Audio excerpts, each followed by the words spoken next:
आई हुए सारी भाई बहनों को यीशु मसीह के नाम से इस आराधना में मैं स्वागत करता हूँ। परमेश्वर महान अनुग्रह की दया से आज भी हम जीवित हैं। Hallelujah, hallelujah. प्रभु के नाम की महिमा हो। बीते व्याप्ता में हमने संदेश सुना, परमेश्वर में बना रहने वालों के लिए आशीष है। आज हम दोबारा उन परमेश्वर की दया को कैसे प्राप्त करें, उन विषय को वचन कर आधार पर हम मनन करेंगे। हालेलुया। यहाँ एक दूसरे से कहे तुम्हारा भला हो, एक दूसरे से कहे तुम्हारा भला हो। हालेलुया। संदेश के मुख्य विषय है तुम्हारे लिए भला हो। हमें हालेलुया, प्रभु के नाम की महिमा हो। यिर्मयाह की पुस्तक का अंदर 7वां अध्याय उसका 23 वचन को हम मनन करेंगे। यिर्मयाह 7 का 23वां वचन। जी। परंतु मैंने उन्हें ये आज्ञा दी कि मेरे वचन को मानो, तब मैं तुम्हारा परमेश्वर होऊंगा और तुम मेरी प्रजा होगी।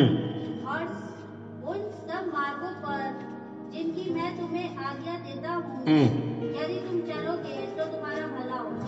आमीन। तुम्हारा भला होगा। भला होने के पहले कुछ वचनों को परमेश्वर कहता है, तुम इस प्रकार अगर चलोगे तो तुम्हारे लिए भला होगा। आमीन। उसी को जो है हम मनन करने जा रहे हैं, क्योंकि इस नया साल का अंदर परमेश्वर कहता है तुझे मैं आशीष दूंगा, भले मार्ग को दिखाऊंगा और तू आशीषित रहेगा यदि तुम मेरे वचनों को मानकर उसके मुताबिक चलेगा।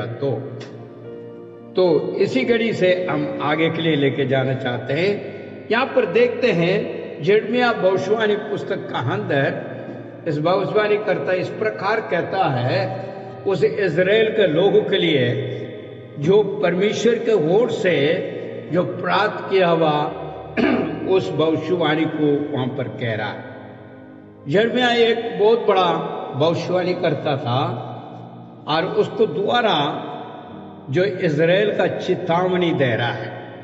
चेतावनी इसलिए दे रहा है क्योंकि जो है यहूदा से उन लोग निकल पड़ रहे हैं, तो जो यहूदा देश से उन्हें बाबिलोन के द्वारा ले जाने वाला बंदीगरी करके इज़राइल लोग का उस समय ये भविष्यवाणी परमेश्वर यिर्मयाह के द्वारा कहता है।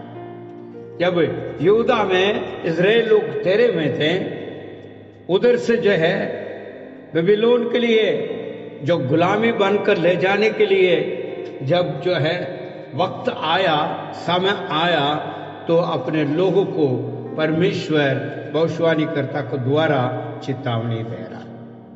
जो इज़राइल लोग परमेश्वर से अटकर जब जिया, जब भी वो जो है उनको ऊपर जो है ताड़ना होने वाला था और गुलामी बनने वाला था, बंदीगरी में होने वाला था, उस समय पे यिर्मयाह के द्वारा ये भविष्यवाणी हुई है। एक बार दोबारा पीछे पढ़िए। परंतु मैंने उनको यह आज्ञा दी कि मेरे वचन को मानो, तब मैं तुम्हारा परमेश्वर होऊंगा और तुम मेरी प्रजा ठहरोगे, और जिस मार्ग की मैं तुम्हें आज्ञा दूं उसी में चलो, तब तुम्हारा भला होगा। आमीन। अभी यहाँ पे क्या कहता है, मैं तुझे चेतावनी दे रहा हूं। आज भी परमेश्वर कलीसिया को चेतावनी दे रहा है, क्योंकि आज भी कलीसिया में जो विश्वासी जन है डगमगा के चल रहे हैं, इतल पुतल में चल रहे हैं, मार्ग दिशा में सही नहीं चल पा रहे। तो परमेश्वर उस दिन में जैसा इज़राइल को कहा है, आज आपके लिए मेरे लिए भी बकाया रहा है, क्योंकि परमेश्वर चाहता है हमारा भला हो, क्योंकि आपको और मुझे भला को प्राप्त करना है, हमारे मार्ग को सही करना है। इसलिए इस पद से हम क्या सीखने जा रहे हैं आज के दिन, जो है कई बातें जो है हमको समझना है और समझकर चलना है, ताकि हमारा जीवन में परमेश्वर के भला उत्पन्न हो। जब भी मैंने कहा तुम्हारा भला हो, हालेलुया, भलाई परमेश्वर करने के लिए तत्पर है। जैसा अपने बंदीगिरी से मिस्र देश से लोग को, इजराइल को निकाल कर लाया, अच्छी चला, थोड़े दिन परमेश्वर में उन्होंने मगन होकर चला और आराधना की, स्तुति की, सब कुछ आशीष को प्राप्त किया। उसके बाद थोड़ा थोड़ा पीछे हटने लगा। जब अपने प्रजा पीछे हटने लगे तो परमेश्वर पहले से ये चेतावनी दे रहा, यदि तुम मेरे मार्ग में नहीं चलोगे तो तुम पछताओगे, तेरे अधिक जो है मुसीबतें, दुख, पीड़े उठाना पड़ेगा। इसलिए तो अभी भी जो है इस चेतावनी को समझो और मार्ग सब में चलो, तो मैं तेरा परमेश्वर रहूंगा, तू मेरा प्रजा रहेगा, मेरा अपने जन रहेगा करके यहाँ पर बताता है। मेरे भाई, मेरे बहन, ये हो सकता है आपका निगाह में, आपका समझ में ये तो पुराने नियम की बातें हैं, तो आज भी ये कलीसिया के लिए है। आज भी हम अनेक आशीष को प्राप्त करते हुए उस बंदीगिरी से आजाद होने के बावजूद भी दोबारा उसी में हम जाने जा रहे हैं। इसलिए परमेश्वर चेतावनी दे रहा, अभी भी तुम जो है पहले को माफी मत चलो, क्योंकि तेरे लिए मैं भला करने के लिए सोचा हूं और तुम्हारे लिए भला होगा। इसलिए चेतावनी को समझकर, सोचकर उस प्रकार यदि चलोगे तो मैं तेरा परमेश्वर रहूंगा, तो मेरा जन होगा। मेरे भाई, मेरे बहन, ये तो पुराने नियम की सिर्फ बातें नहीं है। नए नियम में क्या कहता है, रोमियो को लिखे भी जो है उसका 15वां अध्याय 4वां वचन क्या कहता है, थोड़ा से देखिए। रोमियो 15:4 पूर्व काल में जो कुछ लिखा गया है वो हमारे लिए शिक्षा के लिए है, लिखा गया है, जिससे हाँ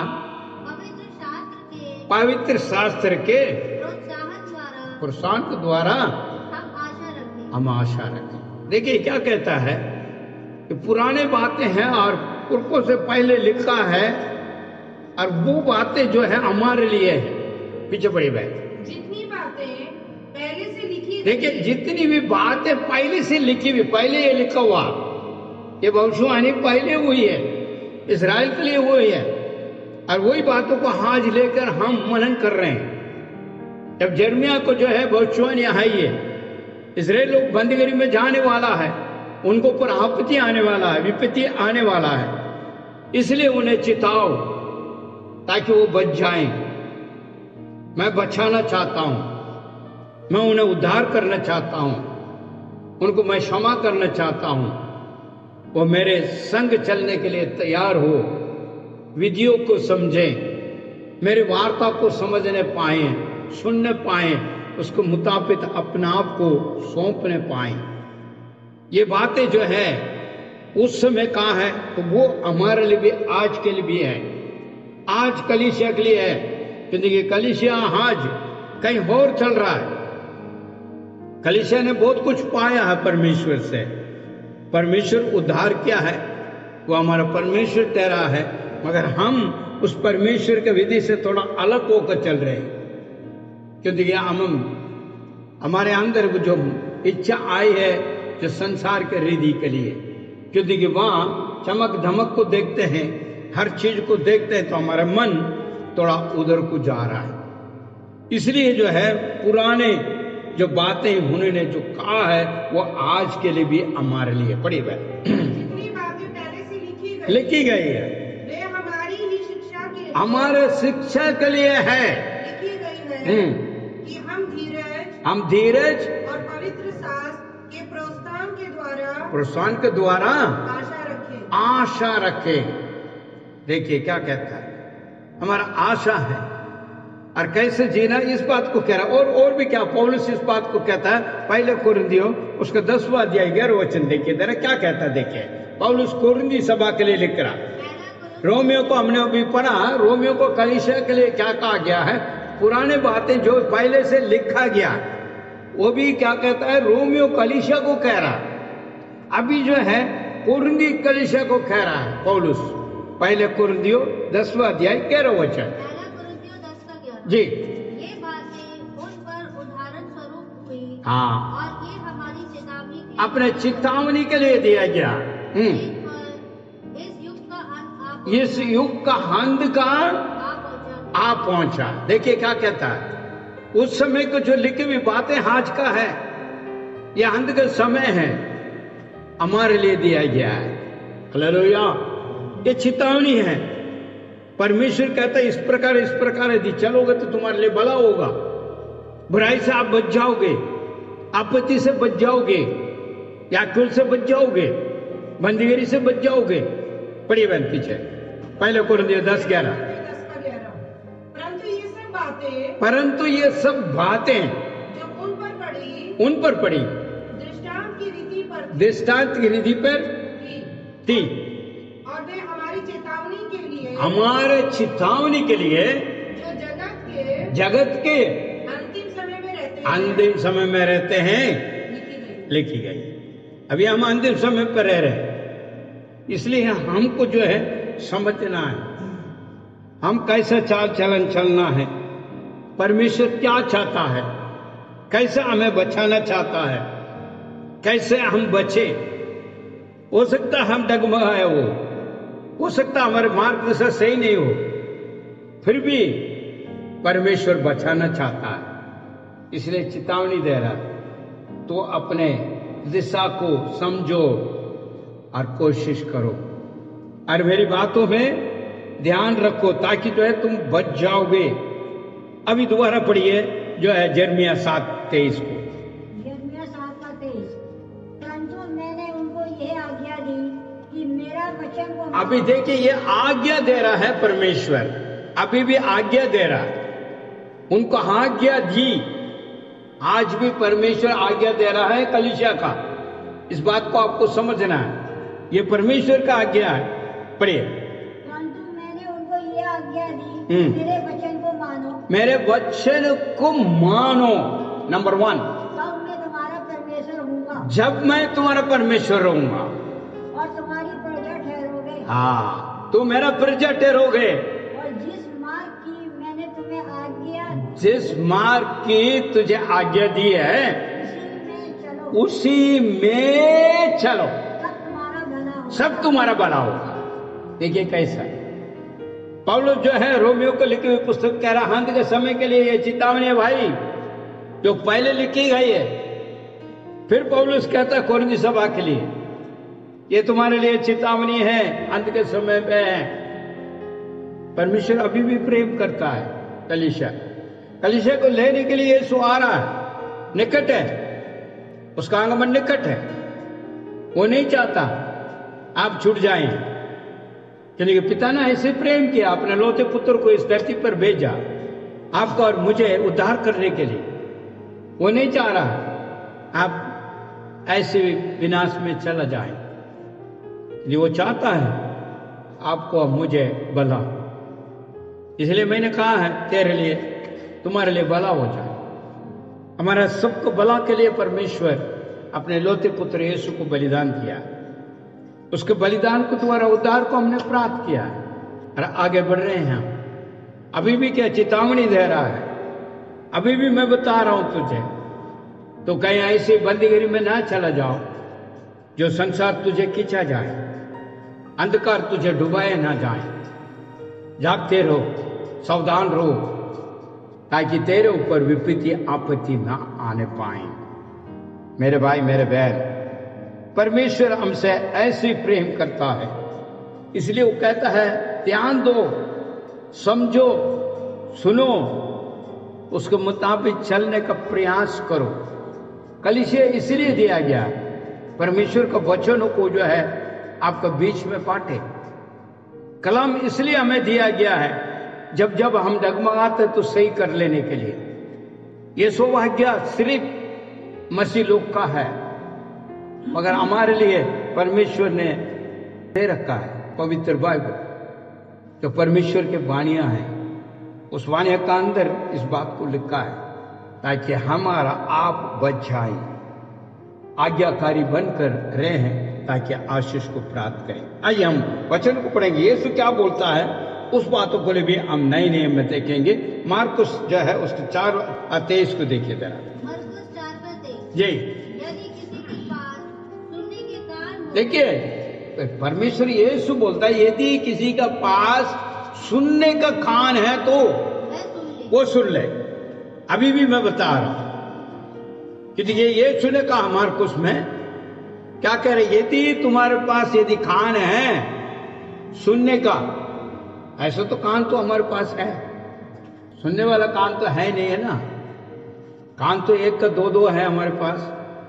अच्छी अच्छी बात सुनते हैं, अच्छा से सुनाई भी देता है, ऐसा नहीं है हम बहरे हैं, अच्छा से सुनते हैं। मगर यहाँ वचन का आधार पर परमेश्वर कह रहा, पीछे बड़े बनते रहा, यदि किसी के सुनने के कान सुनने का कान हो तो वह सुन ले। वो सुन ले। अब ये बातें जो है सुनने का कान जिसका है वो सुनना है। क्या सुनना है? 7:23 पढ़िए दोबारा। यिर्मयाह 7:23, परंतु मैंने उनको यह आज्ञा दी। देखिए यहाँ क्या कह रहा है, सुनना है। क्या आज्ञा है परमेश्वर का? मैंने उनको यह आज्ञा दी कि मेरे वचन को मानो। मेरे वचन को मानो, तब मैं तुम्हारा परमेश्वर हूँगा जब मैं तुम्हारा परमेश्वर रहूंगा और तुम मेरी प्रजा ठहरो। तो मेरा प्रजा ठहरोगे। और जिस मार्ग की मैं तुम्हें आज्ञा दूं उसी में चलो, उसी में चलो, तब तुम्हारा भला होगा। तुम भला हो। जब तुम्हारा भला होगा, जब तो यीशु कहता है जिसका कान है, सुनने वाला कान है, वो सुने, भलाई को प्राप्त कर ले। दूसरा क्या कहता है देखिए, ये प्रकाशिक वाक्य 2 अध्याय 29वां वचन 29। प्रकाशित वाक्य 2:29। जी, जिसके कान हो, जिसका कान हो वह सुन ले। वो सुन ले। कि आत्मा कलीसिया से क्या कहता कलीसिया से क्या कहता है? हेलो, आज कलीसिया से कहता है। कलीसिया ध्यान दे, कलीसिया कौन है? आप और मैं हूं, हम ही कलीसिया। ये 4 दीवार का ये मकान ये नहीं है, हम है कलीसिया। हमारे अंदर परमेश्वर वास करता है। इसलिए नीति वचन में देखता है, ये मेरे पुत्र तेरे मन को दे मुझे, मैं उसमें वास करूं। हेलो, कलीसिया से कहता है जिसका कान है वो सुने। आज कलीसिया में कोई कान नहीं है, ना सुनने वाला है, मनमर्जी में चल रहा, मानने के तैयार नहीं है, सुनने के तैयार नहीं है, चलने के तैयार नहीं है। 3 बातें जो है लुटक पटक चलते रहता है, ना मानता, ना सुनता, ना चलता है। इसलिए बार बार चेतावनी दे रहा है, मान ले, कहीं तुम्हारे ऊपर ऐसा ना आपत्ति आ जाए, ऐसे विपत्ति का कारण ना बन जाए। हेलो, यीशु ने इसलिए कहा था जिसके पास कान, सुनने वाला कान है, और कलीसिया को कहता है। आगे देखिए क्या कहता है, व्यवस्था विवरण 30वां अध्याय उसका 8वां वचन। व्यवस्था विवरण 30 का 8वां वचन। तब तू फिर यहोवा की सुनेगा और उनकी उन सब आज्ञाओं का पालन करेगा जिनका आदेश मैं आज दे रहा हूँ। देखिए यहाँ आदेश दे रहा है, क्या दे रहा है? सभी बातों को मानने के लिए, सुनने के लिए। अभी दोबारा यिर्मयाह में जाइए 7:23 को देखिए क्या कहता है। यिर्मयाह 7:23, परंतु मैंने उनको यह आज्ञा दी कि मेरे वचन को मानो, तब मैं तुम्हारा परमेश्वर हूँगा और तुम मेरी प्रजा ठहरोगे। और जिस मार्ग की मैं तुम्हें आज्ञा दूं उसी में चलो। आज जो है सुनाता हूं, आज जो है कहा गया है, आज आपने जो सुना है उसके मुताबिक चलो। क्योंकि वचन इस बात को जो है यहां पर कहता है, सिर्फ उस दिन के लिए नहीं, इजराइल के लोग के लिए सिर्फ नहीं है, हमें बता रहा है। आज कलीसिया के लिए बोल रहा है, आज सुनो तो उसके मुताबिक चलने का प्रयास करना। हालेलुया। वही यिर्मयाह का 11वां अध्याय उसका 3रा वचन देखिए जरा क्या कहता है। 11:3। और उन्हें सुना, इस्राएल का परमेश्वर यूं कहता है। यहाँ देखिए, उन्हें सुनाओ, इजराइल का परमेश्वर ये कहता है। शापित है वह मनुष्य, जो शापित है वो मनुष्य जो इस वाचा के वचनों को इस वाचा का वचन को नहीं मानता नहीं मानता। हेलो, अगर आप नहीं मान रहे हैं तो आप शापित है। परमेश्वर को वचन कहता है, उन्हें सुनाओ बोल रहा है। हेलो, चुप नहीं रहना, सुनाओ ताकि वो समझे, शापित में ना जाएं। ये है वाणी। पीछे बढ़िए। उनसे कहो इज़राइल का परमेश्वर यहोवा, इज़राइल का परमेश्वर यूं कहता है, श्रापित है वह मनुष्य, शापित है वो मनुष्य जो इस वाचा का वचन को ना माने। इसका मतलब पहले क्या कहता था?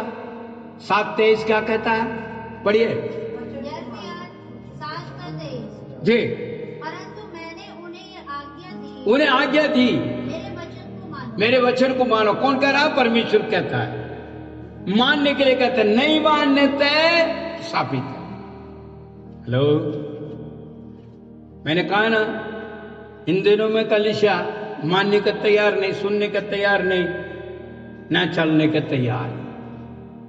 अपना आप हम कह लेते हैं हम विश्वासी है। वित्तीय संदेश में मैंने कहा है, यदि उसमें बना रहेगा तो हम कह सकते हैं, यदि नहीं तो हम कैसे कहेंगे? आज वचन यही कहता है, आज मानने वाला बनना चाहिए, सुनने वाला बनना चाहिए, चलने वाला बनना चाहिए। याकूब में कहा है, सिर्फ सुनने वाला सिर्फ नहीं है, उसको मुताबिक चलने वाला बनो। हालेलुया, प्रभु की नाम की महिमा हो। व्यवस्था विवरण 5:33। व्यवस्था विवरण 5:33 वचन, जिस मार्ग पर चलने की आज्ञा तुम्हारे परमेश्वर यहोवा ने तुम्हें दी है, उस पर पूरी रीति से तुम चलना, कि तुम जीवित रहो और तुम्हारा भला हो। देखिए क्या कहता है? जीवित रहो, तुम्हारे लिए भला हो। पढ़िए। तथा जिस देश को तुम अपने अधिकार में करने जा रहे हो, उसमें बहुत दिनों तक रह सको। बहुत दिनों तक रह सके। पीछे पढ़िए बहन। व्यवस्था विवरण 5:33, जिस मार्ग पर चलने की आज्ञा, जिस मार्ग में चलने का आज्ञा तुम्हारे परमेश्वर यहोवा ने, तुम्हारा परमेश्वर यहोवा ने तुमको दी है। बस यहाँ का पिए बहन, तुमको दिए। ये कोई और नहीं दे रहा, परमेश्वर को और से मिल रहा। जो मार्ग दिशा, जो मानने के लिए कह रहा, सुनने के लिए कह रहा, करने के लिए कह रहा, ये सब छोड़ते हुए यदि हम ऐसे चलेंगे तो हमारे लिए कोई उद्धार नहीं हो सकता। वो दंड के कारण बनेगा, क्योंकि परमेश्वर ने कहा शापित रहोगे। नहीं मानता तो वो शापित है। फिर हमारे जीवन का अंदर कोई आशीष होने का कोई नहीं है।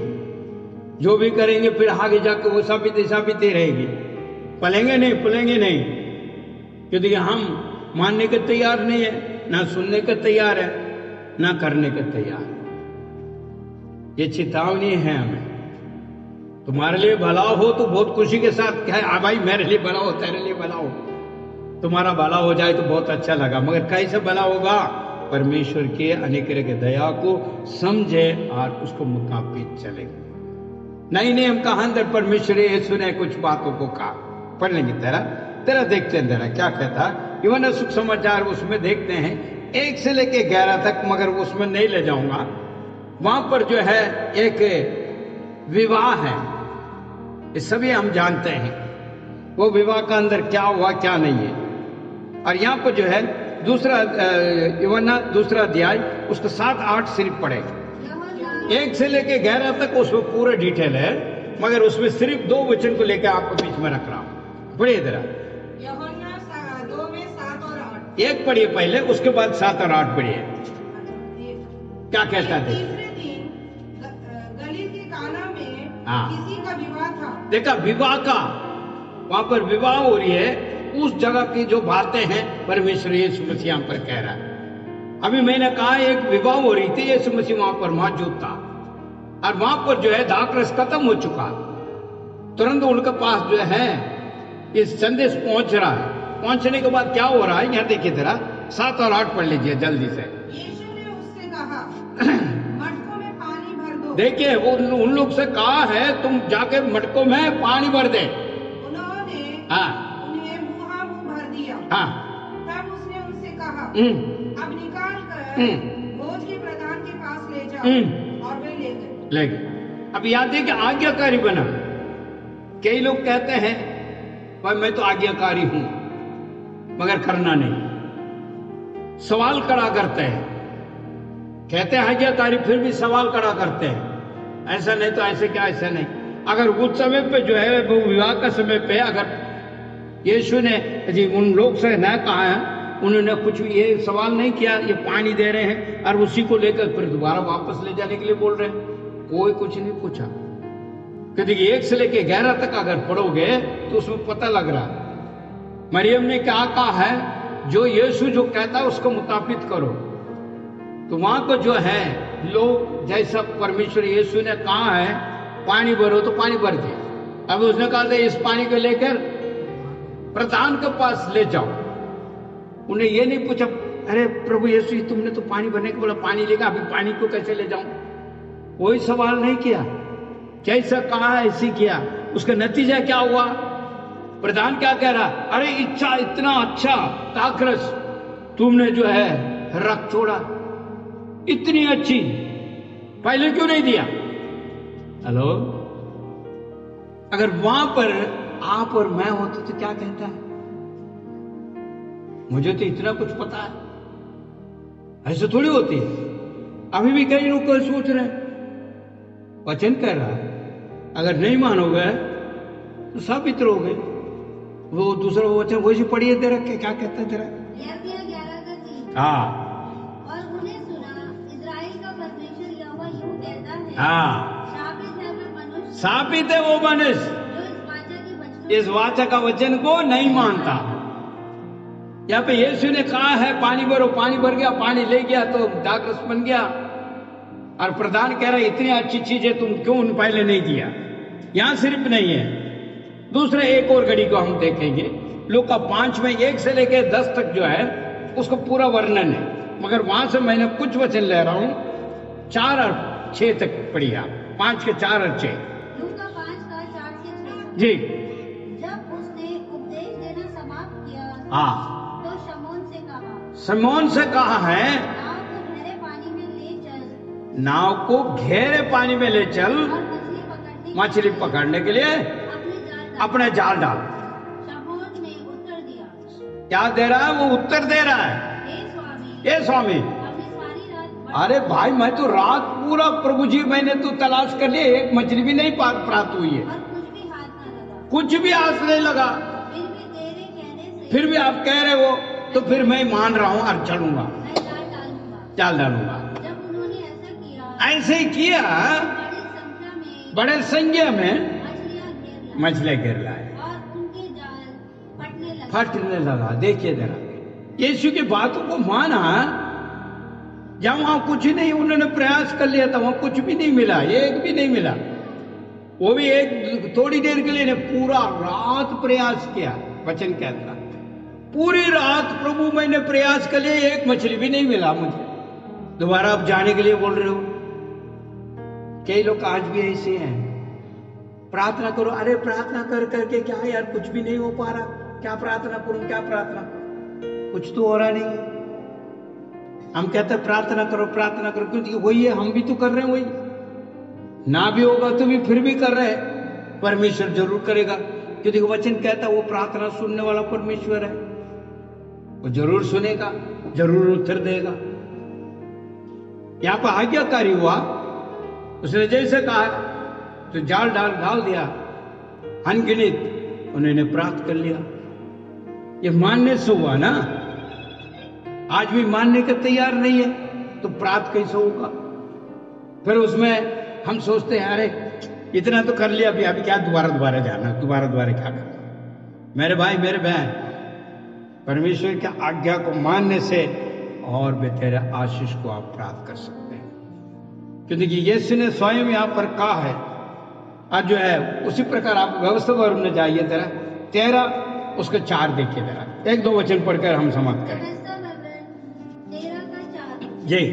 तुम अपने परमेश्वर यहोवा ही के पीछे चलना, पीछे चल, तथा उसका भाई मानना, तुम उसकी आज्ञा पर चलना, उसका आज्ञा में चलना, उसकी सुनना, उसके सुनना, उसकी उपासना करना, उसको पास न करना, उसी से लिपटे रहना। हेलो, क्या कहता है यहाँ? दोबारा पीछे पढ़ लीजिए जरा। जी, तुम अपने परमेश्वर यहोवा के पीछे चलना। पीछे चलना, क्योंकि परमेश्वर यीशु ने कहा मैं मार्ग और सत्य जीवन है, और उसका भय मेरे बिना पिता के पास कोई नहीं पहुंच पाएगा। हालेलुया। इसलिए मेरे पीछे चलो। यहाँ वचन भी यही कहता है। उसके बाद क्या कहता है? भाई मानो। आज परमेश्वर का भाई है ही नहीं है। क्या कहता है? पढ़िए। और उसकी आज्ञाओं पर चलना, उस आज्ञा में चलना, और उसका वचन मानना, उसको वचनों को मानना, और उसकी सेवा करना, उसका सेवा करना, और उसी से लिपटे रहना। उसी से लिपटे रहना। हम कहाँ लिपटे हुए हैं? आपको अपना आप को जांचना है। नए साल में परमेश्वर क्या कहता है? तुम मेरे भाई मान और मेरी बातों को मान और नीचे चल। आज्ञाकारी बनकर चलने के लिए यहाँ आज्ञा देकर रखा है। इब्रानी 12:9 जी। फिर ये कि जब शारीरिक पिता भी हमारी ताड़ना करते थे, देखिए, शारीरिक पिता ताड़ना देते हैं और करते हैं, तो हमने उनका आदर किया। उसको हम आदर किया। तब क्यों ना आत्माओं के पिता के क्यों ना आत्मा का पिता के और भी अधिक अधीन रहे, और अधिक अधीन रहे, जिससे कि हम जीवित रहे। जीवित रहने के लिए। जब माता पिता बच्चों लोग को मारते हैं, पीटते हैं, तो उसको सहन लेते हैं हम। उसी बात को कहता है। क्यों नहीं मानते हैं परम पिता की बातों को? पीछे पड़े बहन। फिर जबकि हमारे शारीरिक पिता भी हमारी ताड़ना किया करते थे और हमने उनका आदर किया, तो क्या आत्मा के पिता के और भी अधीन न रहे? और अधिक अधीन न रहे? ये सवाल। जीवित रहने के लिए, अधीन रहने के लिए कह रहा है। वो सिर्फ नहीं है, दूसरा जो है वना, और उसके 1:9 देखिए क्या कहता है। दूसरा यूहन्ना 1:9 1:9 ये, जो कोई बहुत दूर भटक जाता है जो कोई दूर भटक जाता है और मसीह की शिक्षा में बना नहीं रहता, मसीह का शिक्षा में बना नहीं रहता, उसके पास परमेश्वर नहीं। उसके पास परमेश्वर नहीं। जो उसकी शिक्षा में स्थिर रहता है, उसके पास पिता और पुत्र दोनों हैं। हालेलुया। मेरे भाई मेरे बहन, मैं बीते हुए हफ्ते में कहा था, पहले यूहन्ना उसका 2 अध्याय 6 वचन में, उसी को अभी दोबारा देखेंगे यहाँ। पहला यूहन्ना 2:6 जी। जो कहता है कि मैं मैं उसमें बना रहा हूँ, तो स्वयं भी ऐसा ही चले ऐसे ही चले जैसा कि मैं चलता था। जैसा वो चलता। इस नए साल के अंदर आपको बहुत कुछ समझना है। आखिरी वचन 1 पढ़कर हम समाप्त करेंगे। 7:23 को पढ़िए दोबारा जी।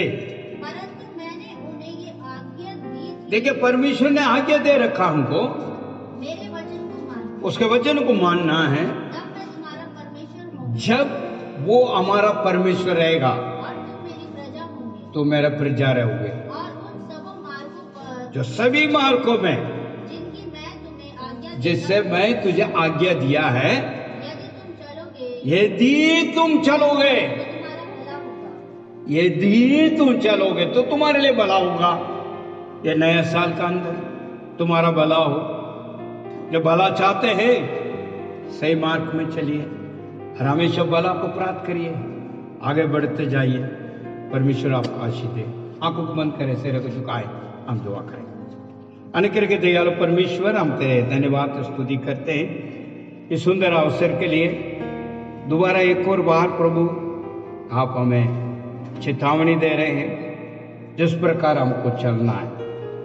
प्यारे पिता, जिसने भी ये संदेश के सुन रहे हैं, उन सब के लिए हम प्रार्थना करते हैं, अपना आप को छांच के देखें, मार्ग दिशा में चलें, ताकि वो भला को हम प्राप्त कर सकें।